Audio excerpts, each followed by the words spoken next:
Namaste and welcome to Daily News Simplified, the what, why, and how of newspaper reading. Today we would be analyzing the Delhi edition of the Hindu newspaper of 3rd of August 2018. Now let us begin. Now we have taken this article from the editorial page on page 8. Now before understanding as to what this article talks about, the first thing that we need to understand is what is data localization. Now data localization is the storage of data on any device that is physically present within the borders of a specific country. And this data, which has been stored within this specific country, has also been generated within this country. So, for an example, data localization means that any online data that you and me have would be present on a device that is physically present within the boundaries of India. Since the online data that you and me have formed has been generated within the physical boundaries of India. So now hopefully you have understood as to what is data localization. Now let us understand as to what this article talks about. Now what this article talks about is the various observations that have been made by the Justice Sri Krishna Committee on data localization. Now the Justice Sri Krishna Committee has observed that 8 of the top 10 websites that are accessed in India are owned by US entities. Now these 8 of the top 10 websites include Facebook, Google, YouTube, among other which are owned by US entities. And since most of the data storing websites such as Facebook, Google are owned by US entities, Indian enforcement agencies have to rely on the US government to obtain information. Wherein Indian enforcement agencies, which require any form of information for evidence from any of these top 8 websites which are owned by US entities, they have to rely on the US government. And this information from the US government is obtained by the Indian government under the Mutual Legal Assistance Treaty. Now, the process under the Mutual Legal Assistance Treaty to obtain information for evidence from US entities is a very long and tiresome process, and therefore it hinders the investigation, especially in cyber crimes. And one of the reasons the Indian enforcement agencies have to rely on the US government is because under US law, US entities such as the owner of Facebook, Google, YouTube, among other, cannot directly share their user data with any foreign government. So now hopefully up till here you've understood the concern that has been raised by the Justice Sri Krishna Committee on data localization, wherein 8 of the top 10 websites that are accessed in India are owned by US entities. And these US entities under the US law cannot directly share any information on their users with any foreign government. And because of which, the Indian enforcement agencies have to rely on the US government under the Mutual Legal Assistance Treaty that India has with the United States to obtain information for evidence. And obtaining information for evidence under the Mutual Legal Assistance Treaty from the United States thereby hinders and delays the investigation, especially in cyber crimes. And to solve this problem, the Justice Sri Krishna Committee under the Data Protection Bill intends for the copy of the user data to be localized in India. And the Personal Data Protection Bill intends for the copy of the user data to be localized in India so that it may aid the Indian enforcement agencies for quicker access. Now, apart from this, the Reserve Bank of India has also asserted for localization of financial data. So now hopefully up till here you also understood that the Justice Sri Krishna Committee under the Personal Data Protection Bill and the Reserve Bank of India have also asked for the localization of data so that both the Indian enforcement agencies and the Reserve Bank of India can have quicker access for scrutiny, for investigation, for any other usage. So now the author has raised various concerns of the intention of the Personal Data Protection Bill for the localization of data in India. So now let us move on to understanding as to what are the concerns that have been raised by the author in this article with regards to localization of data.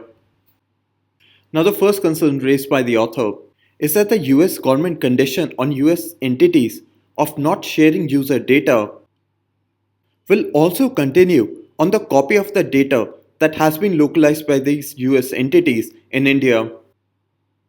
The second concern raised by the author is that the data that has been localized in India would be only on Indian citizens. And because the data that has been localized in India would be only on Indian citizens, it does not aid the Indian enforcement agencies in transnational crimes such as cross border terrorism among other transnational crimes that may be undertaken by Pakistani citizens.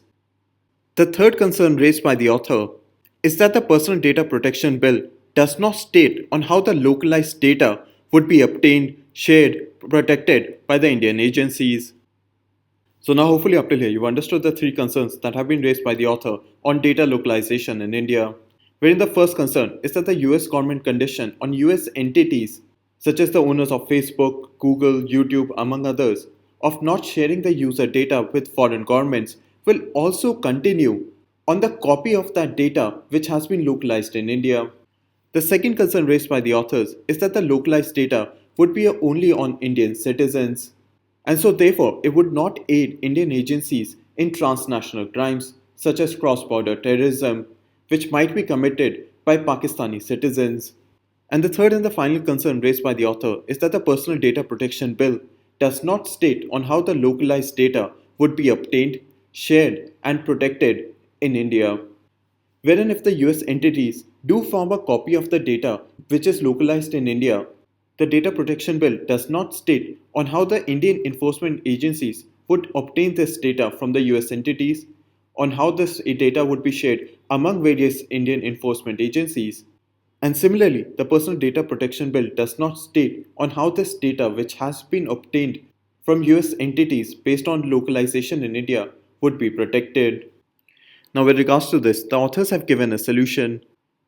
Now, what has happened is that the US Congress recently passed the Cloud Act. And this clarifying Lawful Overseas Use of Data Act or the Cloud Act would allow US entities to share data directly with foreign government. Wherein if the Indian government forms a pact with the US government under the Cloud Act, it would allow the US entities such as the parent companies of Facebook, YouTube, Google to share their user data directly with the Indian government. And therefore Indian enforcement agencies would not require the permission of the US government and can directly interact with the US entities. And apart from this, any agreement between India and the United States under this act can also allow India to access data of non-Indians. And according to the authors, the passage of the Personal Data Protection Bill by the Parliament of India can qualify India for the Cloud Act. Now, the author has raised one concern with regards to the Personal Data Protection Bill qualifying for the Cloud Act, wherein the Personal Data Protection Bill requires the procedural protection on the data that has been obtained by the US entities. So now hopefully up till here you've also understood that the US Congress has recently passed the Cloud Act, and this clarifying Lawful Overseas Use of Data Act will allow US entities such as the owners of Facebook, YouTube, Google among others to share data directly with the agreed upon foreign government. So if the Indian government forms a pact with the US government under the Cloud Act, the US entities would be able to share their data on users directly with the Indian government. And apart from this, India under the Cloud Act would also be able to access the database on non-Indians. And according to the authors, the passage of the Personal Data Protection Bill can qualify India for the Cloud Act. However, according to the authors, the Personal Data Protection Bill requires procedural protection of the data that has been obtained by the US entities, wherein the Personal Data Protection Bill needs to state on how the localized data or the data that has been obtained by US entities would be shared and protected once they have been handed over to the Indian government. So now hopefully up till here you've understood the concerns that have been raised by the author with regards to data localization in India. And moreover, you have also understood the solution that have been given by the authors with regards to these concerns. So now let us understand as to where it would be placed within your UPSC syllabus, wherein this article and the explanation given in this section would be placed in GS paper 2, wherein the Cloud Act and the implications of the Cloud Act on India would be placed in the section International Relations, and data localization and the concerns raised by the author would be placed in the section Governance. Now, question for your mains practice is what is meant by data localization. Highlight the advantages and the barriers in ensuring data localization in India. And you can use the information given in the article and the explanation given in this section to answer this question. And so now with this, let us move on to the next article. Now we have taken this article from page 7. Now the first thing that we'll try to understand from this article is first what is an interceptor missile, and after that we'll try to understand as to what is India's advanced area defense system. So now let us first understand as to what is an interceptor missile. Now consider this to be the surface of the earth.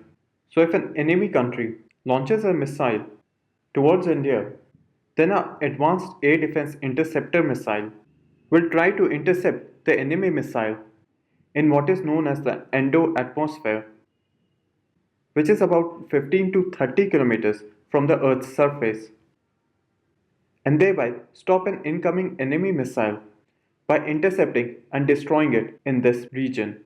So, hopefully, if a question is ever asked in your prelims examination with regards to the range and the region of the advanced air defense interceptor missile, you would be able to answer.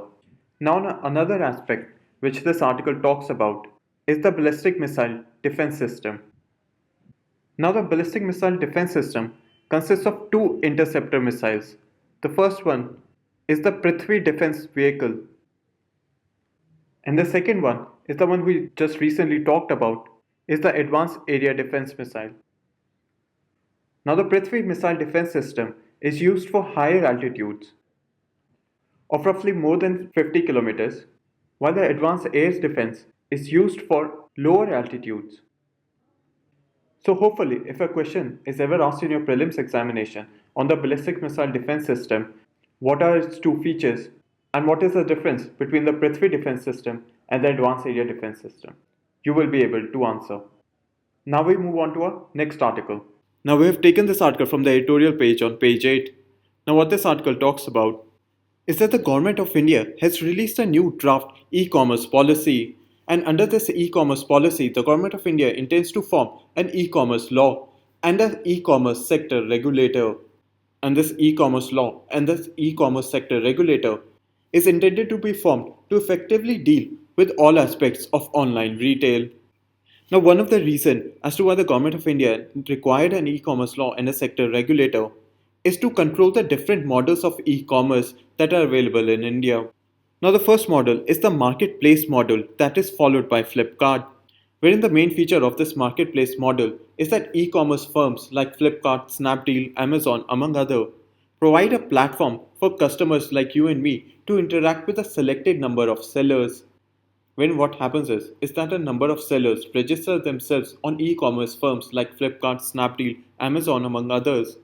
And what happens is that individuals like you and me are purchasing a product from the registered seller and not Flipkart itself.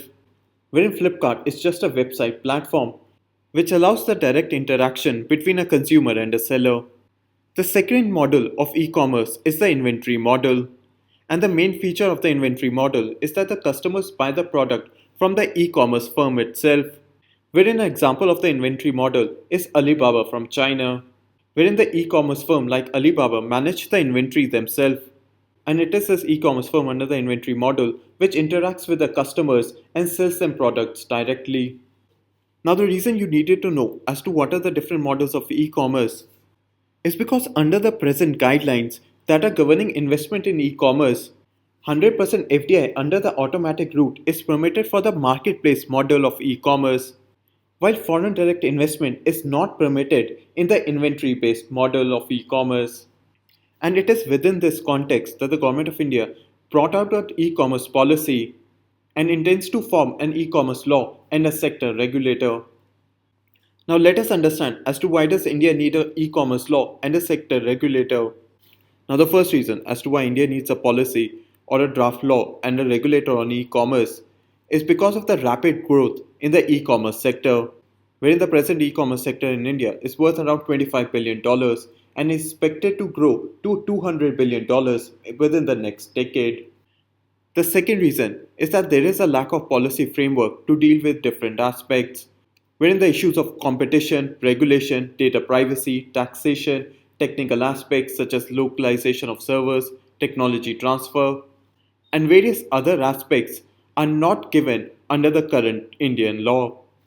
The third reason India needs a policy on e-commerce is because the Government of India should play a proactive role in the growth of the e-commerce industry, when the United States aided in the development of the United States technological companies such as Google, Apple, Facebook, Amazon, and in similar terms, China also aided in the development of Chinese technological companies such as Alibaba and Tencent.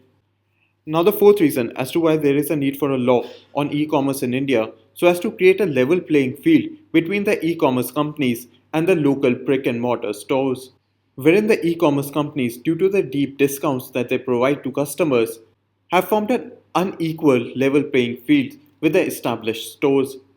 Now, the fifth reason that India requires a law on e commerce and a regulator is because the Personal Data Protection Bill of 2018 and the Justice Sri Krishna Committee has necessitated e commerce companies or technological companies to store a copy of the user's personal data within India itself. The sixth reason is that the Government of India should have a policy on e commerce so as to promote Make in India. Wherein under the Make in India policy, the government can encourage micro, small, and medium enterprises to follow an inventory based model for selling their products locally through an online platform, and wherein the government can also allow 49% FDI within the inventory based model so that it may help to promote the interest of the micro, small, and medium enterprises. Now, the eighth reason that India needs a policy and a law on e commerce is because the relevant GST provisions need to be modified in order to create a level playing field between the online and the offline delivery of goods and services. The ninth and the final reason that India needs a law and a policy on e commerce so that there is a greater control to Indian promoters in e commerce companies, wherein there is a need to amend the Companies Act to allow the Indian promoters to have an effective control despite having a small shareholding in e commerce companies. So, now hopefully, up till here, you've understood as to why India needs a policy and a law on e commerce. Now, let us understand the concerns that have been raised by the author in the draft policy framework. Now, the first concern raised by the author is that the government's idea of regulating discounts that have been given by e commerce companies would hamper the growth of the industry. And moreover, by regulating the discounts that are given by e commerce companies, it would also affect the interests of the online customers. The second concern raised by the author is that the government's proposal of opening up the foreign direct investment in the inventory model up to 49% requires the majority of the Indian partner who can invest up to 51%. And this investment of 51% by the majority Indian partner seems difficult in the current economic environment. The third and the last concern given by the author is that the e commerce companies would have an increase in their cost due to the proposed norms for storing and processing the data locally or data localization. Now, hopefully, up till here, you understood the concerns that the author has raised with regards to the draft policy framework on e commerce. Now, let us understand as to where this would be placed in your UPSC syllabus.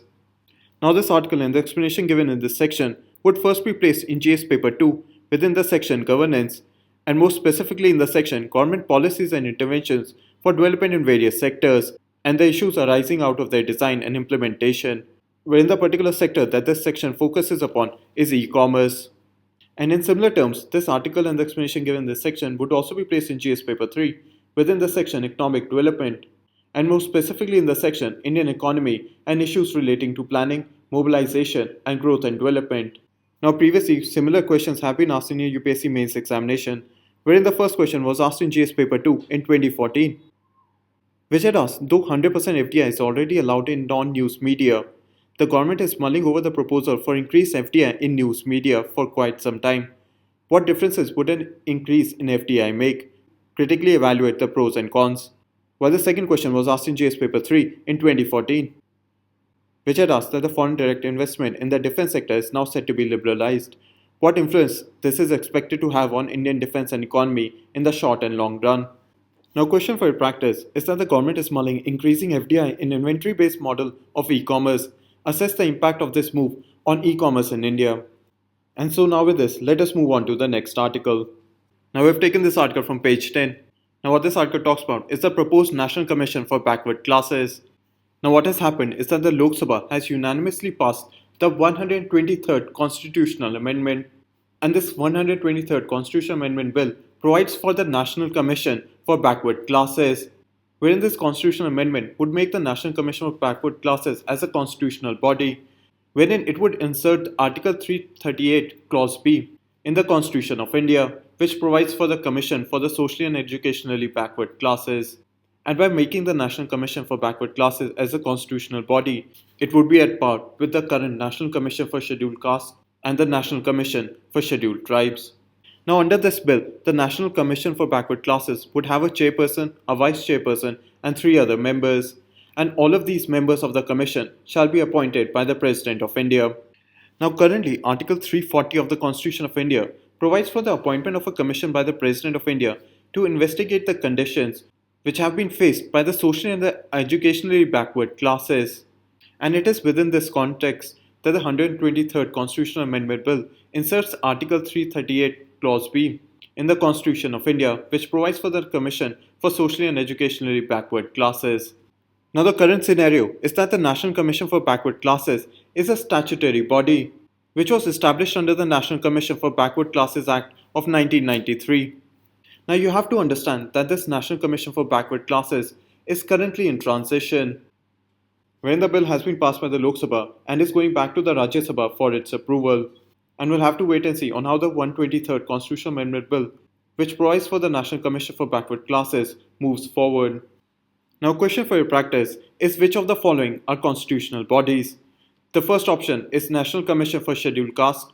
The second option is National Commission for Scheduled Tribes. And the third option is National Commission for Women. And you can give the correct answer in the comment section given below. And so now with this, let us move on to the next article. Now we have taken this article from page 18.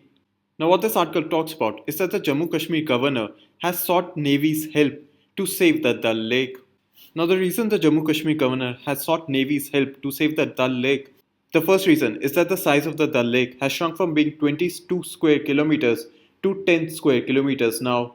The second reason is that the water quality in the Dal Lake has deteriorated because of the flow of untreated sewage and solid waste into the Dal Lake. And the third and the final problem that has been highlighted in the article is that there has been encroachment on the water channels of the Dal Lake, which has led to clogging in the Dal Lake and thereby has reduced the circulation and the flow of water. And the reduced circulation of flow of water into the Dal Lake has led to the growth of water hyacinth.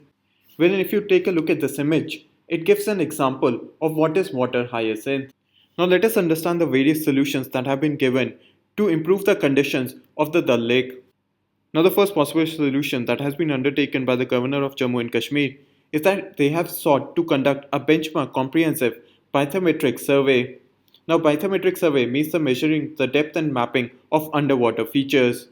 The second possible solution is that the governor has also appointed a dredging corporation to formulate a plan for dredging parts of the land masses in the lake's interior, wherein dredging means the removal of the sediments from the bottom of the lake.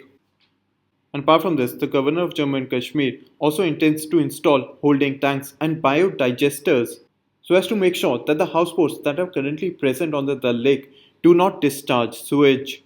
So now hopefully up till here you've understood the concerns that have been highlighted in the article with regards to the Dal Lake. And moreover, you also understand the potential solutions that have also been highlighted in the article with regards to resolving the problems that are faced by the Dal Lake. And now with this, we come to an end in the analysis of today's newspaper. Now we move on to the question for today.